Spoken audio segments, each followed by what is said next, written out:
Welcome to the Nerd Party. I'm Darren Moser. I'm Philip Gilfus. I'm Daniel Prue. And this is City Alpha 3.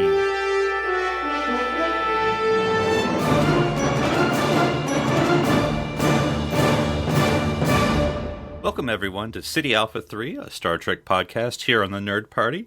I'm Philip Gilfus, your host due week, and I'm joined as always by Darren Moser and Daniel Prue, my co-host here.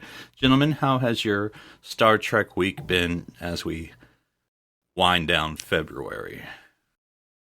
Well, it's been less watching and more reading, but, books with words, bricks with words, something, isn't that how it goes? Mm-hmm. But we're kind of in that break, again, between seasons, and there's been, some little announcements and things. I think they're starting to shoot Strange New Worlds. And Picard. And Picard, that's true. So I think we're going to get Stranger Worlds by the end of this year, maybe early next year. Who knows? Time is fluid in the nexus that we live in of our lives. But we'll see. There's still lots to absorb and to rewatch. Yeah, one of the things that I'm, always enjoying Star Trek, but my Star Trek rewatch, I'm trying to muscle through this part here just because I'm like, all right, I'm on my third season TOS, and as I said, I've only maybe watched 2 or 3 episodes since we last recorded, but again, season 3 has 1 million episodes, so I'm kind of like, all right, let's just back in the day, we had 26 episodes and we liked it. No, don't get me wrong, I love Star Trek and original series, but let's end this thing and move on to the next thing. Are you going to go into continues? No, but I am going to go to animated series. Okay, on purpose. I'm doing. Wait, you're going from TOS to Lower Decks? That's a really weird. Yeah, Daniel only recognizes one animated series. Okay. Yeah, these animated scientists. Yeah. Oh, okay, cool. All right, well, let's get into it. Speaking of Star Trek Picard, we're going to have I don't know if it's our first. No, it's not our first. But anyway, if it's not our first, it's our first one in a long time. You've made us read books before, Philip, so it's all right. Yes, we're going to be doing a book review here on City Alpha 3, and of course, this will be all full of spoils. So if you haven't read it, then we're going to tell you everything that happened. But we're going to be talking about Star Trek Picard novel, The Dark Veil, by James Swallow, and this is otherwise known as the Captain Riker book. This is the second book in the Picard series, if you will, and they've already announced, when we were getting this ready, the third book will be coming out this year, and that'll be about Captain Rios's prequel story, if you will, because all of these books, there's only been 3, are all sort of prequels to Picard. So the Picard one, and the first one was sort of when he was Admiral Picard and doing the Romulan rescue mission. And what we'll talk about is Captain Riker on the Titan, and then the third one will be, I guess, Rios before Picard, of course. If the Rios book is about how he creates each of his holographic personas, I would actually read that. That would be, he's like, you know what? We need an engineering one now. Let's make him Bolivian and snarky and, something, pulls it out. Yeah, it's obviously, that might be one you want the audiobook for, depending on who reads it. So, reading accents on the pages is going to be as cool. So, so let's get into it. Let's just do initial thoughts. Daniel, let's just start with you. I know you're not always a prodigious reader. What'd you think of Dark Veil? Wait, what book did you read, Daniel? I just want to double check. Well, here's the thing, because I was confused, because this book does say Picard, yes, but he only shows up for 2 things. He is in it. A little barely. bit. He is barely in it, so I wasn't sure if I was reading the right book, but I will say but that's how they do it, though. Like, it's either a Star Trek The Next Generation era book, in which case it uses most of those characters, and they kind of classify it by show genre. No, I get it. It's based off of not the character Picard, but the show Picard. And it definitely deals with a lot of the same. Not the movie Picard, but the... We haven't gotten there yet. We all know they're all different. So basically overall impressions, I guess.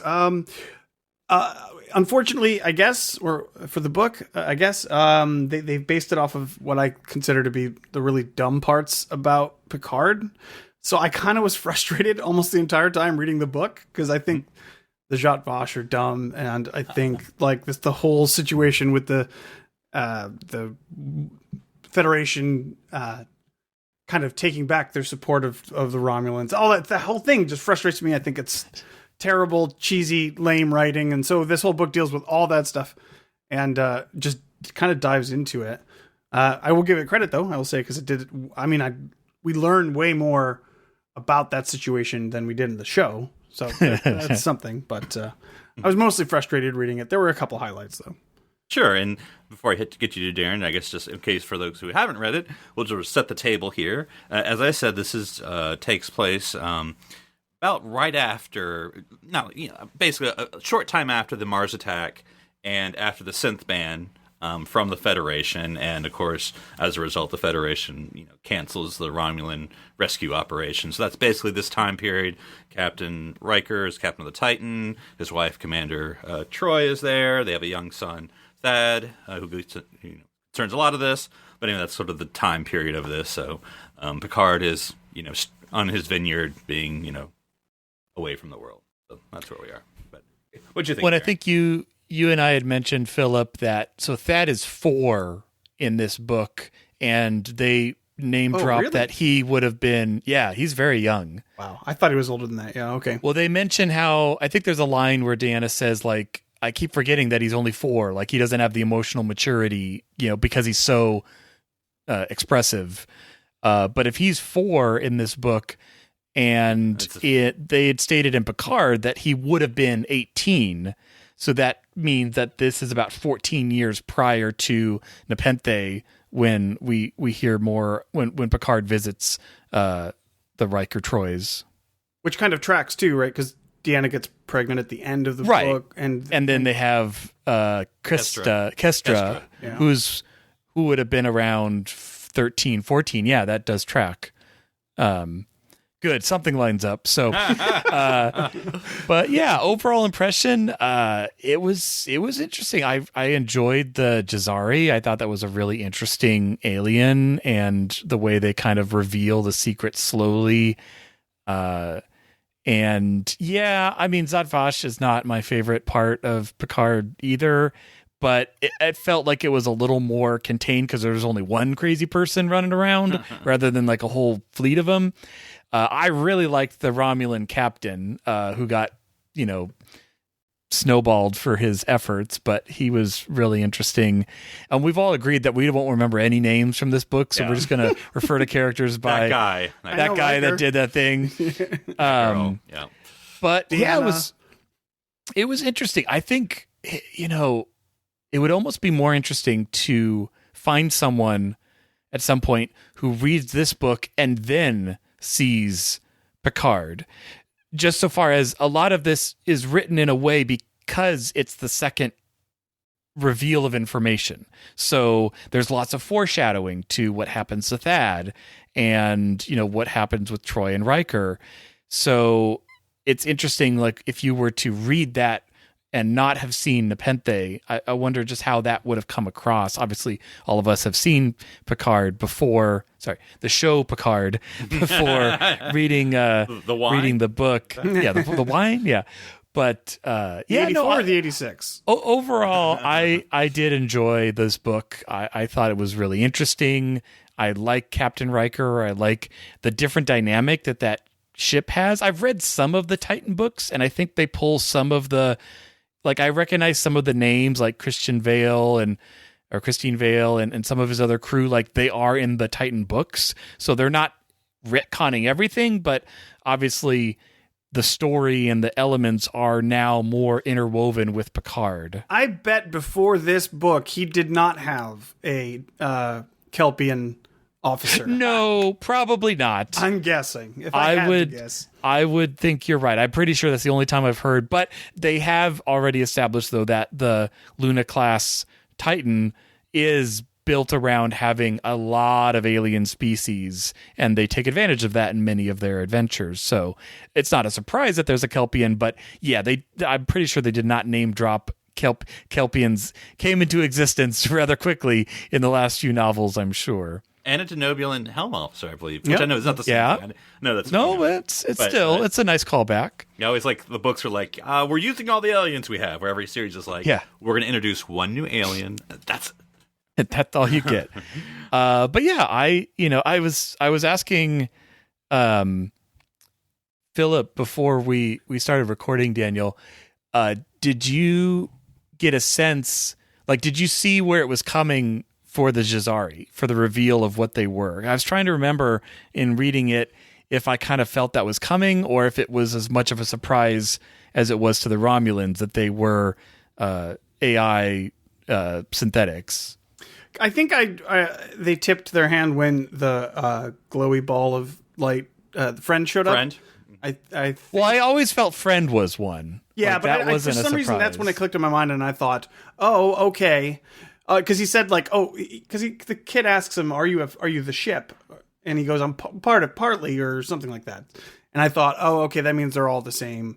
And I don't like things like this where it just, the longer you think about it, the less it makes sense, I should say. Like specifically having one of these guys in Starfleet and was a crew member for years and they never realized it. Like, I don't think you can go to the academy and be like, I want to be, I want to join the Starfleet, but I have this waiver where I don't have to do medical scans or I don't have to go through the transporter. I just think there's just no possible way, because they could never control that. What if they were in an emergency situation and they had to beam them around or whatever? There's 1,000 different ways they could have found out that they were.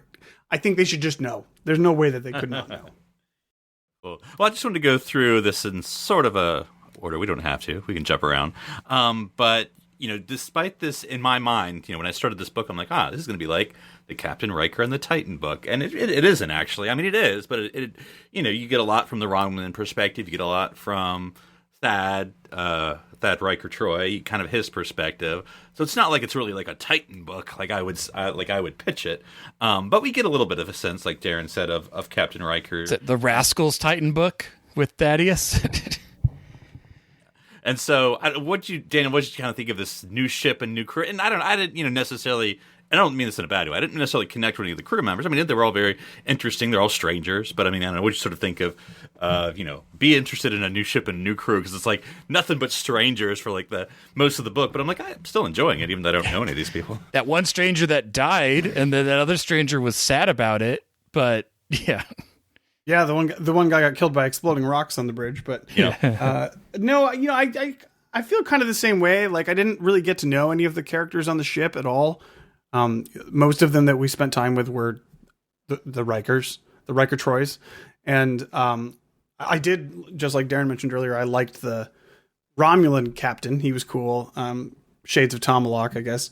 But no, all the underlings, really, I didn't get a sense of, or even the Titan itself. I didn't really get a good sense of how it's run or what it's like. So I guess I see what you mean, Philip, when you're saying like it doesn't really feel like a Titan book. It's like a Titan light book. Well, it isn't. It isn't a Titan series book in that regard. It's their one crossover episode with the Picard series. Well, Darren, what'd you think of Captain Riker? Because we don't know anything about Captain Riker. We've seen Commander Riker forever, and we've got Nepenthe for one episode. But this is Captain Riker, captain of his own ship, his own style, and not only net. Captain Riker, he actually sits down in the chair. Jeez. Well, and not only Captain Riker, but you get Captain Dad Riker, who, I mean, it was a very interesting take, because you have him being the captain of the Titan, but also, his son's in mortal jeopardy for a lot of the book. You have, his dynamic with Deanna. And it's nice to have something that's different besides Picard or Janeway or Kirk, which have a very monolithic style, because they're not connected to a family in that regard. So I liked all those parts where, and again, this is probably where a lot of this story is better in book form, because you get into Riker's head and Troy's head and Thad's head and their emotions and their feelings and their connection and their worries and their desires, which is much harder to communicate in, a 35-minute TV episode. So, Yeah, I liked Captain Riker. I thought this was a great. I loved him reaching out to Picard for a little bit of advice, but also still kind of dealing with it on his own.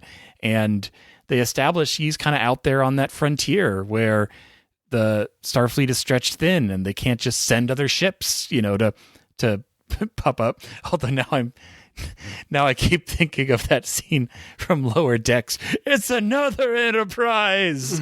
Just like that would be very helpful if another ship showed up. It was good. It was a good Riker story. I like the little nuances of like they mention when they're talking about the kind of ship that the Romulans have is that they had fought with it alongside it during the battle with Shinjan. And so that, I instantly knew what that looked like because I remembered, when he fights along those other bird of prey type ships, that aren't D-Derricks, what that looked like. And, and it was also really interesting just how the Romulans talk about the Shinjan clone coup incident. I'm like, oh yeah, I guess that is kind of how it happened in your history. But yeah, also seeing all of their internal struggles with the star death and how do you prepare for that? And how do you, you see it coming? I mean, the first time we heard of this was 2009, and then the star blew up, but you don't really get the ramifications of knowing that's going to happen. I was thinking about that, and just because you brought it up, I want to talk about it. Go for it. The more that they, well, I shouldn't say the more that they, because we didn't really get a big sense of this in Picard, but the book sets this at least. I mean, I guess Picard did too, but anyways, they set it a good chunk of years, and everybody's aware of the fact, and everybody knows it's impending.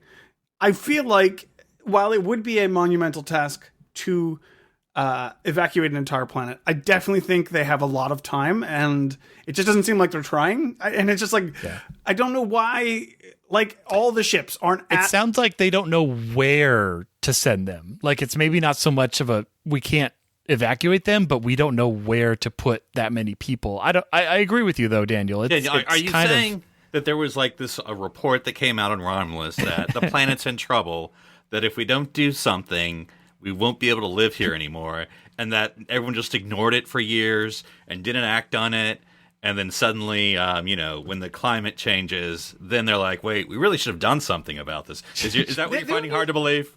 That would be fine if that was the case. If this was a climate change analogy, which Star Trek has done. I think it's a climate change analogy. But it's poorly written in that aspect because there's no star death deniers. Nobody in power is like, nah, it's not that big of a deal. Let's just keep living here and it's fine. Everybody knows it's about to happen, and nobody is doing anything about it at all.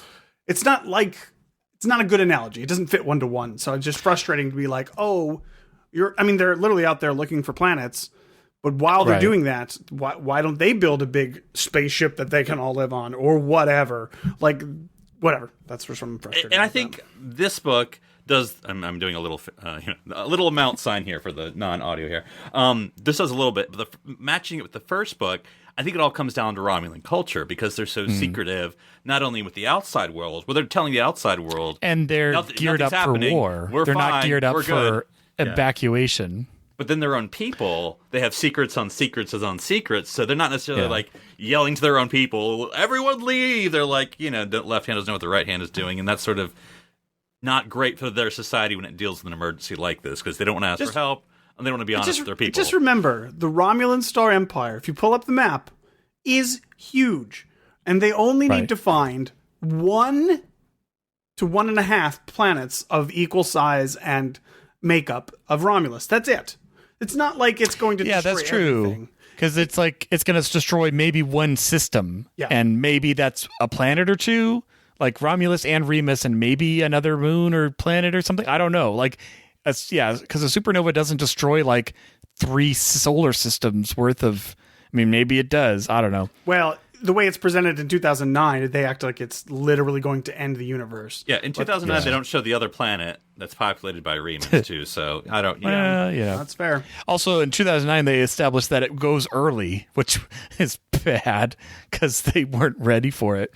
Well, and speaking on the star death, this is the first time I've seen them hint pretty heavily when they talk about with the evil scientist dude that it was caused by the Romulans. Yeah. Or they did something to destabilize their star. That's heavily implied that he went into the Romulan Witness Protection Program because he messed with forces mortal Romulan shouldn't meld with, and like he was just trying. The Romulans are trying to find a way to get into the Nexus, or something. But I mean, they weren't super subtle about it. But did you guys both pick up on that? Like that they were implying that his group of scientists caused the chain reaction that will cause the star death. Mm-hmm. Yeah, I guess. I don't know. It's tough to say without them actually giving that information. So centering just a little bit more on the family structure here. So we get Commander Troi. I like how they don't ever call her Counselor Troi. It's always Commander Troi. But anyway, what did you think of Deanna's role in this book, which is mostly his mother, but not necessarily all of it? Well, I'd say mother, but also diplomat. I mean, she's basically the main one who talks with the Jazari. And it's just an interesting situation because it's not like the Jazari are super secretive, so it's not really first contact, but it also kind of is because this is the first time that they're given so much, information about themselves, and rightfully so, being androids. Dun dun dun! It was an android all along. We got away with it. That'd have been for your kids. Yeah, pretty much. And your pesky friend. But I liked all of her roles. I think she did a good job. Again, you see a lot of the internal strife of like she wants to be a mother and she wants to comfort her son, but she also she's also responsible for everyone who's on that ship, that's on the away mission. And what did you guys feel though about the when the Jazari goes full on Terminator mode? Like that was an interesting chapter when he was being tortured, and then all of a sudden the switch flips and he's just like, I don't care, I'm gonna wipe out everybody in this room. Yeah, it kind of reminded me. Yeah, I mean, I thought.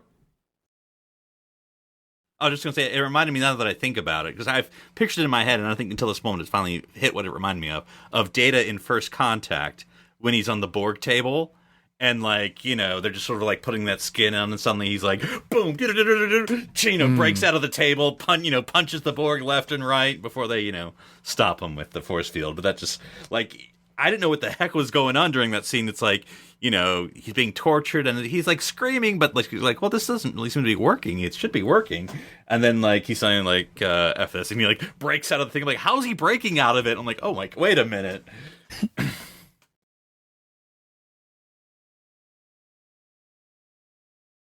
It was weird because you didn't expect it, and then 3 times in the book they go into how peaceful and stuff they are, and I'm like, it's great that they're peaceful, but these guys know how to kill, and I don't know why they don't have weapons and stuff. I thought it was a good scene, but it was fine. Now, sort of the other main character, actually, and I think, this is my thoughts, you can disagree. I think this book does a good job of juggling all its characters, because there are actually a lot of main characters. You got the Will, you got Deanna, I don't know if she's necessarily a main character, but you have the Romulan commander, you have the Major, you have all these things, and but Thaddeus Troi-Riker is sort of the main character. And I think it's always, especially in Star Trek, which has this reputation of the child genius. We often don't do that well, or we often do it very annoyingly. But I didn't mind it. I mean, he makes dumb decisions, but he's a little kid, so you got to just be like, yeah, he's going to make dumb decisions. He needs a pen, man. They need to put him in a pen with a lock on it. I just don't understand. There's no. I'll be honest. I was annoyed for sure at the scenes where he gets out and causes mayhem. I understand why they're there to push the plot forward, but I'm just this. I didn't even. First of all, I thought he was 7 or 8. Didn't even know he was 4. There's no way you can't tie him to a tree or something. Come on. Darren, maybe that's a terrible thing to do to a kid, and maybe I shouldn't say that out loud. But I think he's like, no, mine are tied up right now. I don't know. You put a badge on him, and you just have a thing where once he gets like 20 meters away from the tent, it goes beep beep beep, and beams him. Yeah, there you go, beams him right back, like something like that. It's like, it's like the security camera plot hole of Star Trek. Like it's like that. It's like there should be, Yeah, and sorry, to your other point too, Philip, like the child genius thing, like 4 years old and he knows all these different languages. Like, okay, fine. If he wants to, like, we know the one thing about him was that he made up his own language, right? Then that should be the only other language that he knows. It turns out, of course, he knows all the languages in the universe and can communicate with AIs he's never interacted with before. It's just like, no, this is stupid. It's dumb. But it's just like, whatever. Okay. Because, really, Riker isn't the smartest of cookies. And it's all from his mother. It must be his mom's, I guess. I did have to ignore the age after a little bit. Because, like, she's 4. I'm like, because Star Trek does that, though. They're like, you see, like, the 10th grader doing, or she's the 10th grader. You see the 10-year-old doing calculus in Next Generation or something, and you're like, okay, I get it. We're all smarter in the future, apparently. We're all dumb-dumbs now. My son is 4 going on 5, so... How many languages can he speak? Oh, geez, yeah. How many languages has he invented? Look, we all know if Starfleet existed, we'd all be on very different paths in our lives right now. But no, I mean, would he be independent in his own little thing? Yeah, but they're definitely treating him like he's 7, at least. Because my favorite part is, like, when he's on the Jazari ship and he does the runner the first time, which pretty typical. Kids are playing. He does the double dare. Look, there's a hole in the wall that's like might kill me. Let's go. It's the haunted house, and he throws his hat over. Or a double dog dared you. Yeah. Oh, well, I gotta. Yeah. So I get that. You mean it. The second time, though, that's where you pull credulity. He's already gotten in trouble. You can't do it again. And then the kids are like, ha, you're lying. You know what? I'm going to go a second time. And I'm like, okay. I think they would have, put a collar on him. What's the second time when the bomb goes off and almost kills him? Okay. Yeah. So this is what bothered me about that whole setup, right? We go through this whole situation where he finds out the secret. He's privy to this information. And I'm like, oh, and then he gets into a coma. And you're like, okay, he's going to wake up in the middle of the crisis and tell them he's going to be the one that kind of saves the day. Because he's like, oh, I saw that it was the Romulans. No, he doesn't even remember. Never and pays what was off. the whole point of this scene in the first place? I don't know why.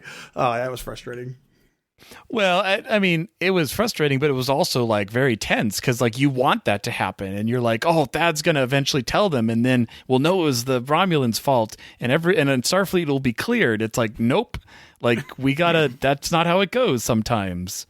And then one thing that when I was reading the book, and Thad has gets the blown up basically. He still lives, but it's touch and go, and the Jazari eventually help him. But I'm like, knowing in my mind that Thad's going to die eventually, I'm like, good Lord, these parents have been put for so much trauma with this kid. So, like, at 4 years old, he almost dies. And then, like, I don't know when he actually dies in real life, but we'll say, like, 16 or something.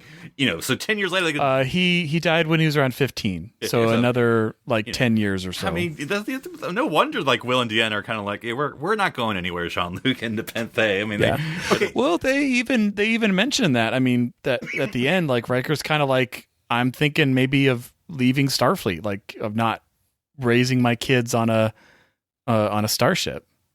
So what? Remember, he had some sort of silicone-based neurological disease or something. Okay, so it is implied here that that's where he gets this from, right? Yeah. Sorry, they say there could be complications later in life due to this reconstructive procedure, and it's highly implied that is what causes the thing that he eventually dies from because they don't have the positronic matrix to synthesize that cure. So so that was also, like I said, really interesting because this is it's a second book. It's a book that comes out after that story we heard in Nepenthe. Well, because it was weird because in the beginning when the doctor is the Vulcan doctor, which I thought was interesting. I don't think we've seen that before. He was Dr. Vulcan. Dr. Solar. Oh, well, duh, but obviously, like a real, the ship's doctor. Anyways, he says something about there's like a genetic anomaly or a neurological issue. He's like, it's no problem right now, but down the road, whatever. And I'm like, oh, okay, so he already has it. But then he goes through this whole thing, and I was like, oh, wait, was it because of the pod that he was in or whatever? Yeah, And I think it's implied that because he has to go through that reconstructive surgery, basically, it lays the groundwork for that problem later on in life. Because they basically say that. They're like, this could have further complications. And we're like, yeah, we know. It's going to kill him in 10 years. But, yeah. Well, and then, you know, yes, you have like all that stuff on the generational ship, which I get why. But once we knew they were androids, I was really upset every time they called it the Jazari generational ship. Like, they're not generations. They're just going to live on the ship while it warps around. Like, they don't age like that. So it's not a generational ship. But it's a secret, so we can't reveal it.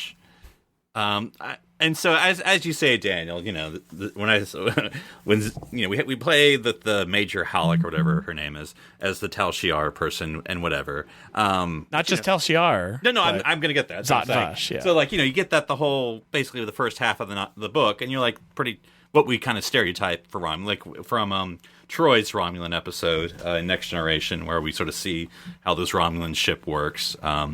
Which there was plenty of reference to in this book, which I thought was a good touch because obviously she'd have a lot of experience with that. But then we got the Zhat Vash, and I both had your reaction of like, but I'm like, well, I mean, this is the world that Picard has created, so I'm like, I can't complain. I mean, it is the main plot reason why she goes bat crazy and like commandeers other ships and tries to blow up the generational ship, like. Yeah, and though it for my headcanon, which I know y'all like, we're trying to forget this stuff, but for my headcanon, the shadowy voice that she was talking to in my head was the main bad woman in Picard. Oh, Commander the sister. O? No, Commander. I was thinking the other one. Oh. That's what I thought. I mean, not geez. Name your characters, jeez. But maybe it is Commodore O. Maybe, but I just was thinking it was the other woman. But no, that makes more sense. It's the main the sister of the brother that loves him, and it's weird. Yeah, I know what you mean. It's so stupid. Yeah, but anyway, it's so hard for me to take it seriously because the idea, it's one of those things where it's like the Zhat Vash is presented as so ridiculously powerful as to be like it's implied that at the end she commits suicide because she knows that she can't go anywhere. But then they couldn't even get her out of this court thing. She couldn't even get freed from this tribunal. She would have been fine if they were so powerful. And she was trying to do what they want her to do. I don't know.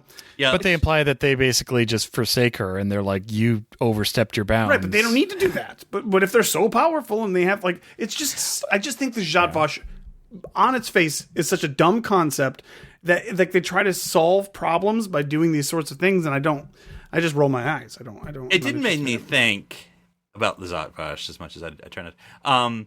So, and I forget the exact things, so we're just going to be vague about it because I don't remember it all. You know, they had the prophecy on the planet where the you get the admonition, prophecy and you either kill yourself or you go crazy. But anyway, so the prophecy, whatever, is that synthetics are the worst thing in the world and they'll kill everything, whatever.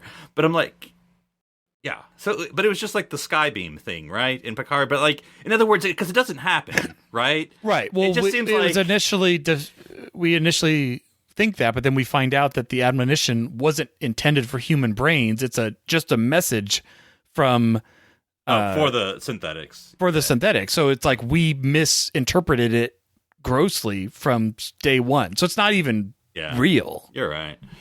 Yeah. It just seems like dumb. It's just dumb. But what about that Romulan commander? He was a cool guy. I liked him. So I don't know if you all noticed this. Don't you recognize a bloody jailbreak when you see one?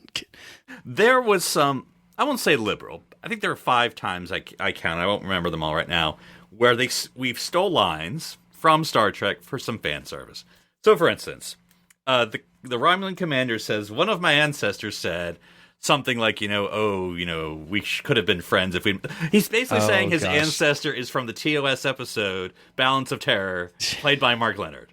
I didn't catch that, but yeah. Then I don't know if you noticed the part when the Major's in charge of the Romulan ship, and Bubba, and she's like, "Fire everything!" And I'm like, yeah, I picked up on that one. Yep.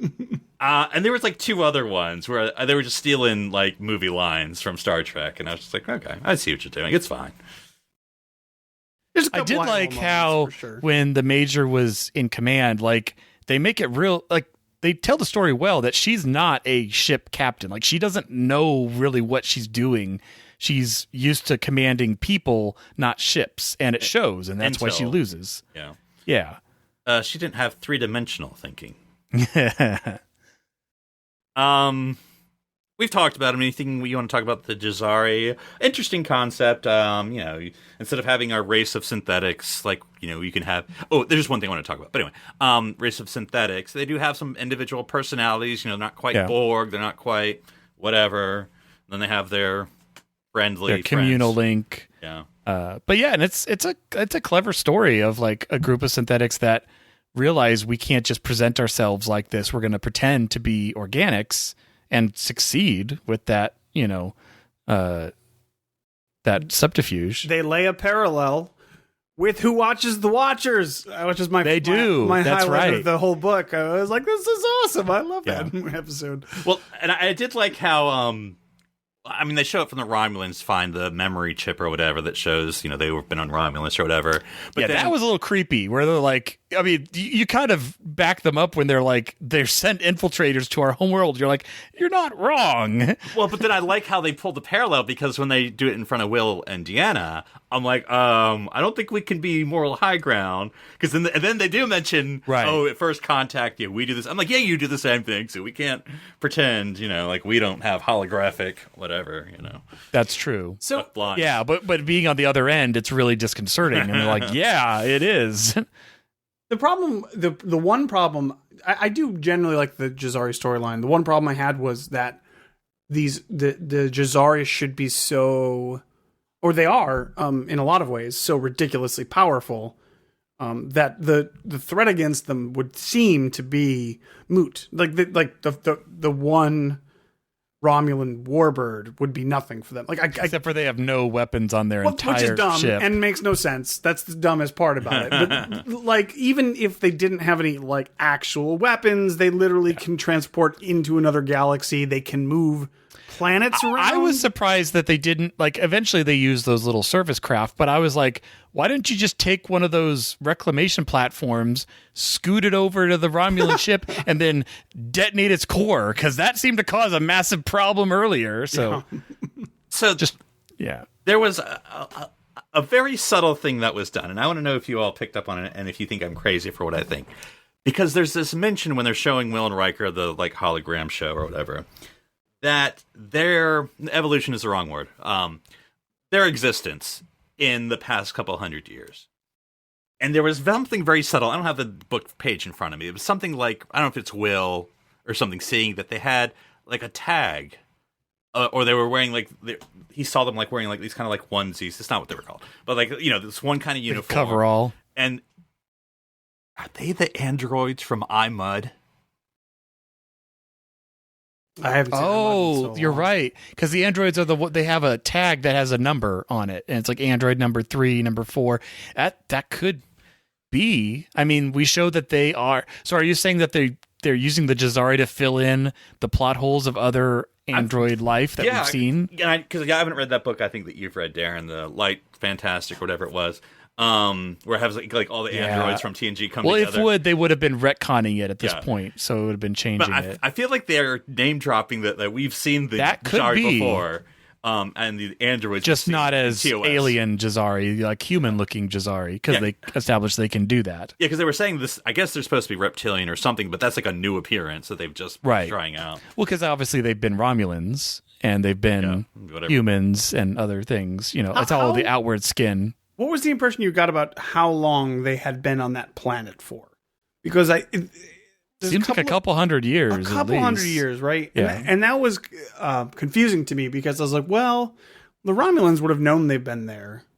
I mean, like if they just showed up one day is my point. Well, I get Romulans the feeling would have realized that.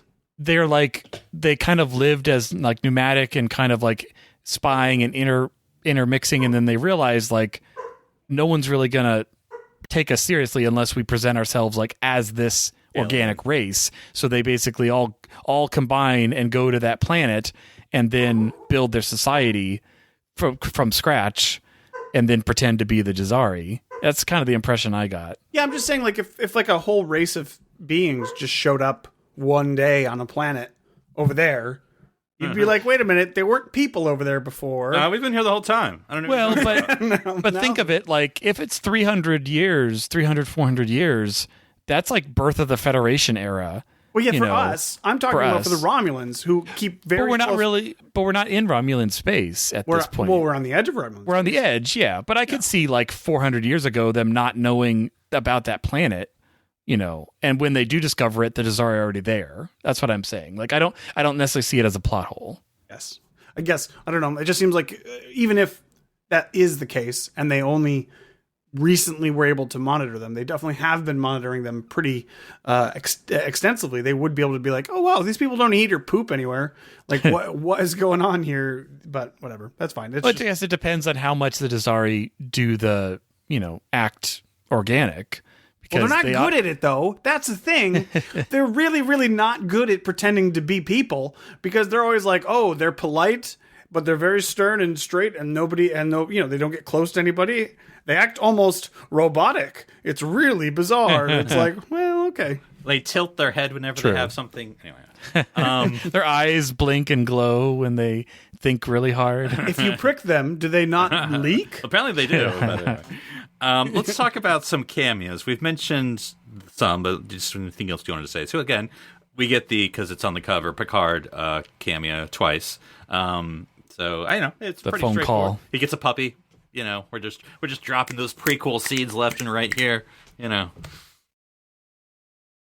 Yeah, I liked that scene. I liked having his Romulan friends. Anything with them is a great story. And yeah, it was interesting also because, like you said, Philip, this takes place 1 or 2 maybe years after Starfleet's abandoned the Romulans. So yeah, he's really unsure about what he's going to be doing, and he's just living the vineyard life. And I like, in as much as we're going to talk about the character moments of Will and Deanna having to be like, okay, Picard resigned in protest. I mean, and we kind of think the Federation's being kind of sucky too, but like, do we stay? Do we go? I mean, they decided to stay. Is that a good decision? Is it a bad decision? I mean, it's interesting just to bring up the ramifications of, all this. And I mean, in fact, the whole reason the Jazari, it's revealed at the end, one of the reasons the Jazari is leaving the galaxy is because of the Federation synth band. So, right. Do we think that Picard is more likely to write a nonfiction book or a fiction book? That's kind of what hung me up, honestly. I thought he was writing a historical book. Yeah, I know. That'd be nonfiction. You think he's fiction? You think he's writing the next Dixon Hill? I thought about it, and I'm like, I don't know. At first, I was like, no, of course he would write something nonfiction because he has all this. He's learned about a specific archaeological thing, and he's going to write a book about it. But then I'm like, he also really likes Dixon Hill. I'm curious. Maybe Picard would be really at home writing like. Well, he hates sci-fi. I wasn't going to say sci-fi. I was going to say like historical fiction. Like you can learn about historical documents. Anyways, I was thinking about that. But. Yeah, I think, and this is me reading it into it. I think Dixon Hill novel, The Lonely Vineyard. He's like, it's public copyright now, right? Okay, no, okay. Yeah. Anyway. So yeah, and then of course we have the big old cameo no one saw coming at the end, and I'm like, oh yeah, we got Spocko. So Daniel as our Romulan man, what do you think of Unification Spock showing up? Well, it's not Unification Spock. This is 2009 Spock. So, or almost, but yeah, it's roughly right. That's right. He does drop that he has a plan B he's working on. Well, which is the jellyfish red matter. I'm assuming. Yes, talk to Geordi about the it. Red matter. Yeah, is talk to Geordi about the jellyfish. Yeah, which right. again doesn't whatever. That doesn't really work out either. But anyways, Spoiler. I hope we talk about Geordi too, because they mentioned him a couple times. Yeah. Anyways, this is part of the thing that I was hoping Picard itself would address the show, because you would think that specifically in the time period where Picard is working with the Romulans, and we know at the time Spock is also working with the Romulans. It's kind of upsetting that they just hand wave it and say, "Oh, Spock didn't ever talk to Picard," because you would think that they're both working for the same cause. You would think that at some point they would have a meeting, and even if it was in a novel, it would be nice to have like a closure for their brief relationship, like just to see like a continuation from what we see in Unification. I mean, we do see it in Unification 3. Like, it's a couple years later, but I do like it. That was probably, and I know it's just because my brain, it's like, oh, it's Spock, and Spock is great, and whatever Spock does is great. But I do think that it does fit well with what we understand about what he's doing and what he's trying to do. And if there was a tribunal of some Starfleet member, Spock might be there to step in, and it was brief enough where it wasn't egregious. So I did like this. I was waiting for Spock to say. I almost forgot about it. Yeah. I was waiting for Spock to say, "Who am I to say no to the former XO of the Starship Enterprise?" Well, what I meant by forgetting about it, like, I forgot that they used that framing reference in the very beginning of the book. And then it's like, and now back to the, trial. And I'm like, oh, yeah, that's right. We're in the trial this whole time. Because, again, it's kind of a weird way to set it up. I mean, to me, that wasn't a complaint from me. Y'all may differ. But, like, they start the, like, trial. And you're kind of like, okay, it's Star Trek. We're going to do the trial. But, like, that's just chapter 1 or 2. And then, like, you're on, like, chapter 5. Like, wait a minute. Isn't this... whatever, we're going to keep it, like, it doesn't go back. Like, I think a book would go back and forth, like an episode would, it'd be like, and then they go forward with asking I got a lot of Star Trek 6 vibes, like, because we had just watched that with, like, the Klingon trial, but... what was confusing about with what happened with me with that was I didn't remember that the Major was in the trial as well. And I'm like, oh, well, we know. Yeah, we didn't know who she was yet. Right. I'm like, well, she should be definitely in jail or something. Like, and I was expecting her to die. And I'm like, oh, she didn't die. I'm like, oh, yeah, that's right. She's at the trial. Okay. So. Yeah, I forget. I think I feel like that's good writing. But anyway. It was fun. Yeah. So, yeah, it wasn't bad. It just, you could have told the same story without that framing, and it would have been the exact same. It's just that 1 or 2 chapter in the very beginning. All right. Well, let's close the book on closing the book. So I'll go, and then I'll let you two go. So the Dark Veil, I really did like it. So yeah, I mean, this is definite recommend if you like Picard, or if you don't like Picard, if you like Next Generation, like even just like Next Generation. I mean, watching Picard gives you the context of this world, but you don't necessarily need it to know, that you've seen 2009, Romulus explodes. That's pretty much all you need to know. Other than that, really, maybe they don't really explain maybe this Atvash, but it's a secret organization that people are crazy. That's all you need to know. Double secret organization. Probation. So yeah, I really enjoyed it. It was good.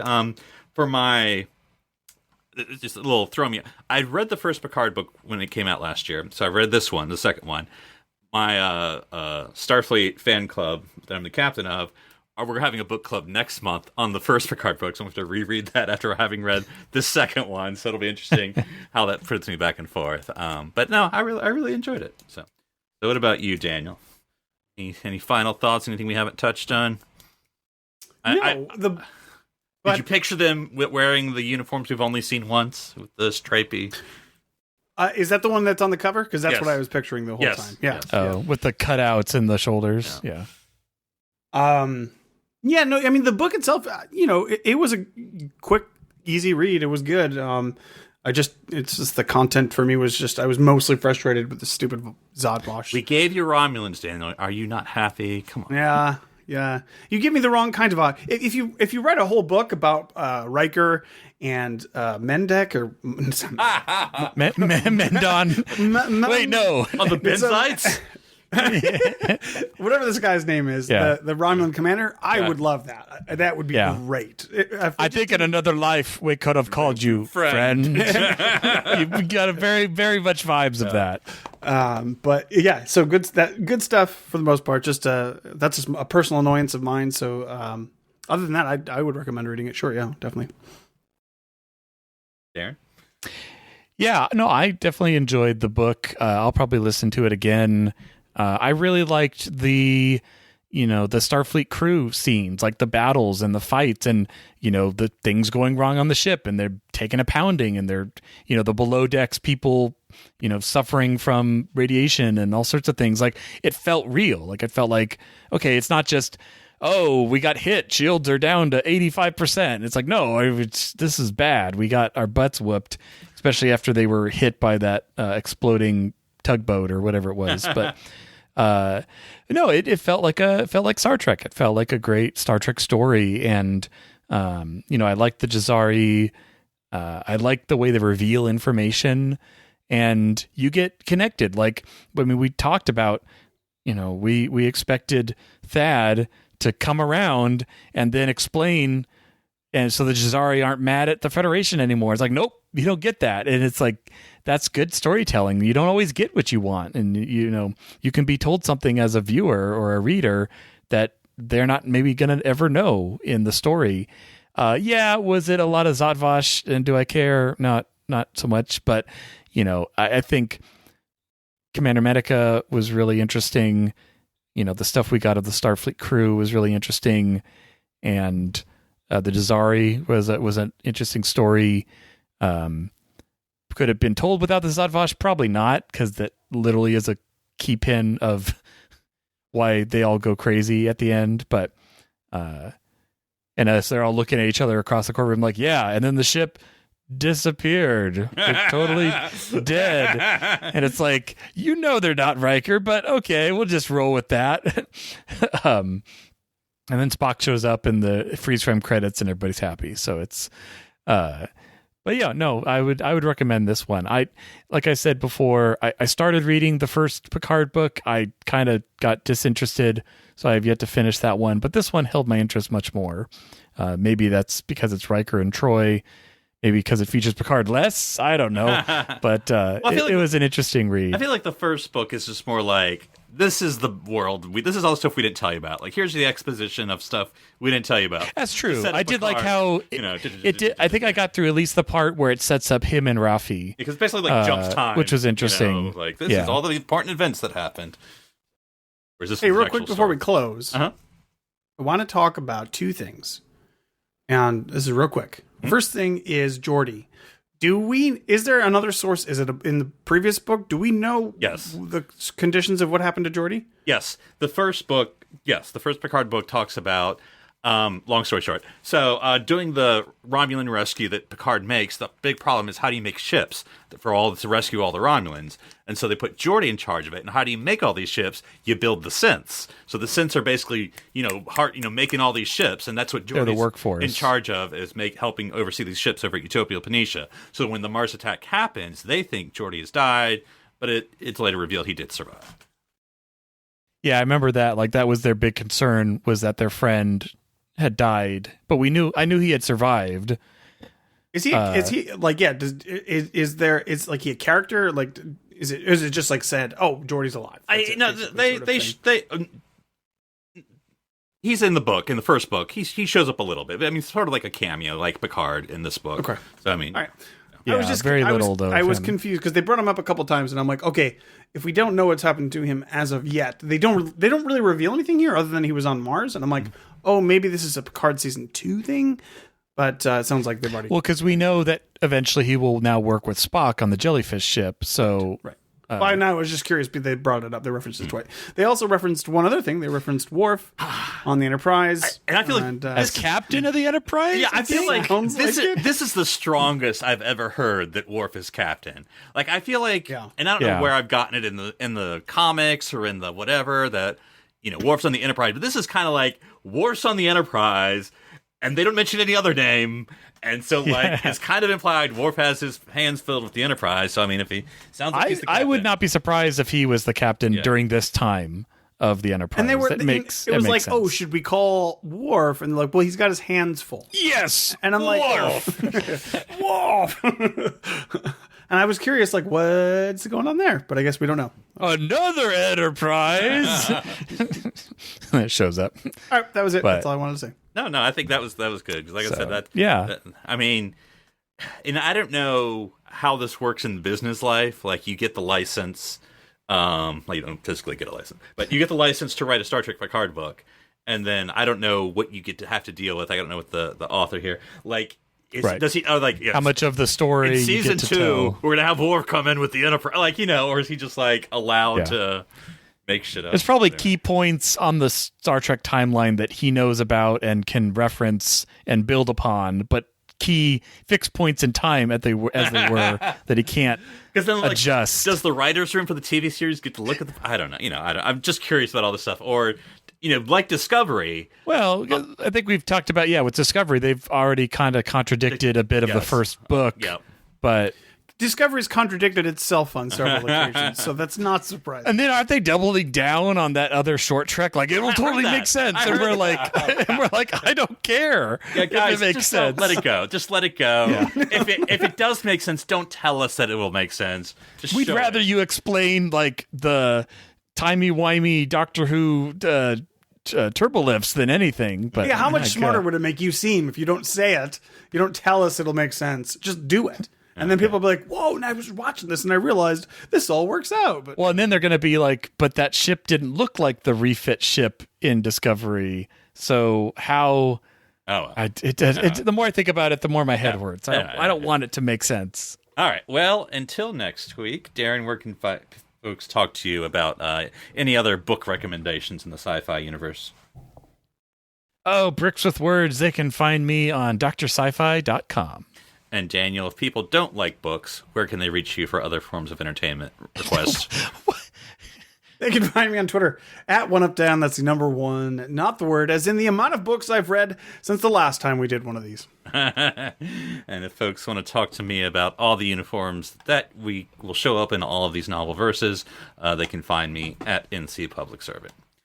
Well, until next time, I'm Philip Gilfus. I'm Darren Moser. I'm Daniel Prue. Stranded here in the Novelverse on